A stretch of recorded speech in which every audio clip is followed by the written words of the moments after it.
Dialogue. Dialogue adds interest to the story. It helps to develop the character and brings the characters to life, and also gives insight to their feelings, and it's a great way to make the story more dramatic. Use words that will create realistic dialogue and make it appropriate to the character.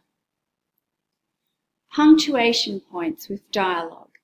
Separate the spoken words from the other words in the sentence with a comma, question mark, or an exclamation mark. Get outside, you disgusting creature. The exclamation mark belongs inside the quotation marks. Place speech marks around the actual spoken words. Punctuation, remember, goes inside the speech marks. A capital letter and the exclamation, question mark, or full stop.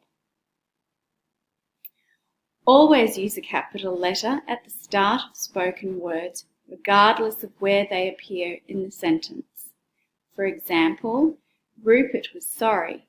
Tang, want a sausage? He asked. Whatever is spoken must begin with a capital letter. Start a new line for each speaker. That is very important.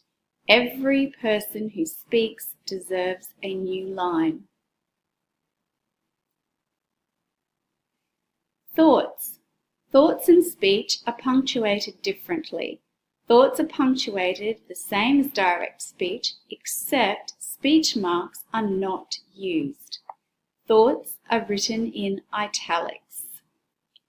Stick your damn bone is written in italics. That is the thought, and then thought tang. Break up your action and thoughts to keep your dialogue interesting. I just came down the street for a while to see Charlie. I wasn't far away. I've been right here.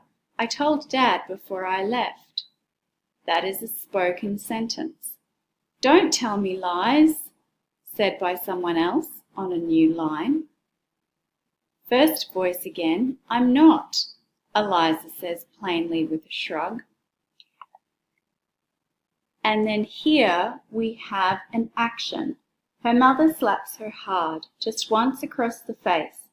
I feel ashamed and awkward.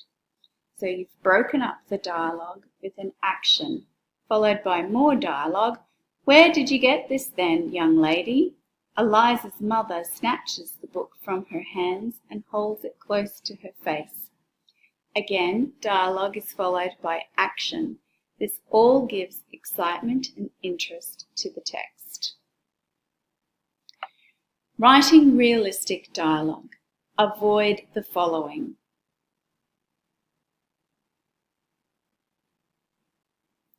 Remember that conversational speech rarely follows the correct patterns of grammar. Sentences rarely get finished, interruptions, lost train of thought, syntactical errors.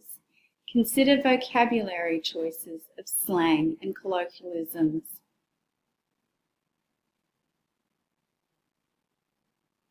Metaphors, comparing two things by saying that one is the other.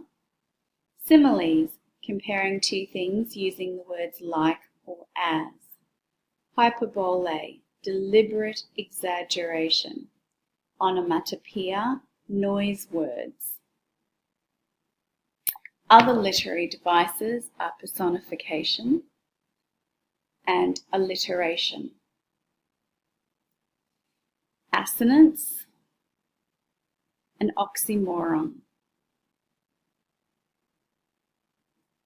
Don't forget, strong language is also clever to use in your stories. Adjectives. Strong adjectives are graphic. They enhance the image you are trying to create. Strong verbs are just as powerful as strong adjectives, especially action verbs. They more clearly define the action. Walk is neutral, but trudge gives the sense of sadness. Skip is the sense of being happy, and limping you know someone is hurt. Strong adverbs modify and change the meaning of verbs and adjectives. They express ideas such as how or to what extent.